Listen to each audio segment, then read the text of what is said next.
कहते हैं एक गांव में एक तालाब के किनारे मेंढकों की एक छोटी सी बस्ती थी।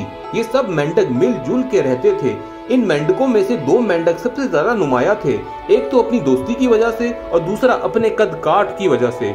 एक मेंढक जो कद काठ और वजन में काफी नुमाया था, इसका नाम मोटू था, जबकि दूसरा अपने कद और वजन में कमी के बाइस पतलू के नाम से मशहूर था। एक दफा मोटू पतलू खेलते खेलते तालाब के किनारे पहुंचे तो उन्हें एक डब्बा नजर आया। वो इस तजस्सुस में कि इसके अंदर क्या है, कुछ सोचे समझे बगैर ही इसमें कूद गए और जब अंदर पहुंचे तो इन्हें पता चला कि ये डब्बा दूध से भरा हुआ है। अब कुछ देर बाद इन्हें समझ आई कि वो बुरी तरह फंस चुके हैं। दूध के पतले होने की वजह से वो इस डब्बे से बाहर छलांग लगाने से कासिर थे।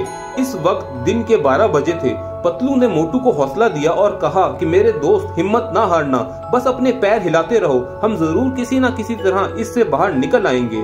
मोटू अंदर से इस बात को समझते हुए कि ये मुमकिन नहीं है, बस पतलू के कहने पर अपने पैर हिलाता रहा, लेकिन कोई फायदा ना हुआ।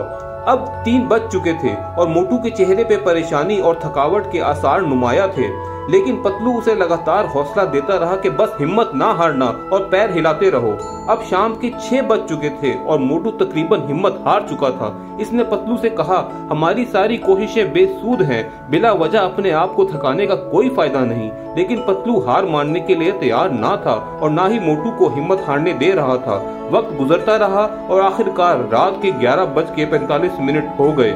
तो मोटू ने कहा कि हमारी कोशिशों का कोई फायदा नहीं है, मैं अब थक चुका हूँ। अगर आगे कोई मंजिल नजर आती तो मैं शायद और कोशिश कर लेता, लेकिन मेरे दोस्त, हमारी कोशिशों का कोई फायदा नहीं है, मुझे माफ कर देना। और साथ ही मोटू ने अपने पैरों को हरकत देना बंद कर दिया और पतलू की इस जोरदार चीख के साथ कि नहीं मोटू, इसके साथ ही मोटू जिंदगी की बाजी हार गया।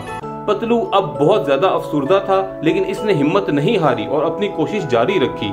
अब रात के 12 बज चुके थे और मोटू को अपनी जिंदगी की बाजी हारे 15 मिनट हो चुके थे और पूरे 12:01 पर दूध में बार बार पैरों के हिलने और रगड़ पैदा होने से आखिरकार दूध मक्खन में तब्दील होना शुरू हो गया। और जैसे ही सतह कुछ सख्त और हमवार हुई तो पतलू ने अपने पैरों पर जोर डालते हुए एक जोरदार छलांग लगाई और सीधा उस डब्बे से बाहर आ गया। और सिर्फ 15 मिनट के फर्क से पतलू के अज़्म और हिम्मत के सबब वही दूध मक्खन में तब्दील हो गया। तो दोस्तों, हम भी अपनी जिंदगी में अक्सर अपनी मंजिल से सिर्फ 15 मिनट की दूरी पर होते हैं, लेकिन बस हम इस बात से लाइल्म होते हैं कि बस ये आगे आने वाला मोड़, जिसके आने में सिर्फ 15 मिनट रह गए हैं, इसी मोड़ के आगे हमारी मंजिल है, हमारी ख्वाहिशों की तकमील है, हमारे ख्वाबों की ताबीर है। लेकिन हम वहीं रुक जाते हैं और देखते ही नहीं कि उस मोड़ के आगे क्या है, और मोटू की तरह सिर्फ 15 मिनट के फर्क से अपनी बाजी हार जाते हैं। तो आओ दोस्तों, आज अपने आप से ये अहद करें कि हम कभी हिम्मत नहीं हारेंगे, पतलू की तरह आखिरी सांस तक लड़ेंगे। जिस तरह पतलू को ये नहीं पता था कि दूध ने तो मक्खन बनना ही है, लेकिन फिर भी इस बात से लाइल्म उसने हिम्मत नहीं हारी। इसी तरह हमें भी नहीं पता होता कि मुश्किलों ने कैसे कामयाबियों में तब्दील होना है। बस पतलू की तरह अपने ऊपर अनदेखा यकीन चाहिए होता है कामयाबियों को हासिल करने के लिए।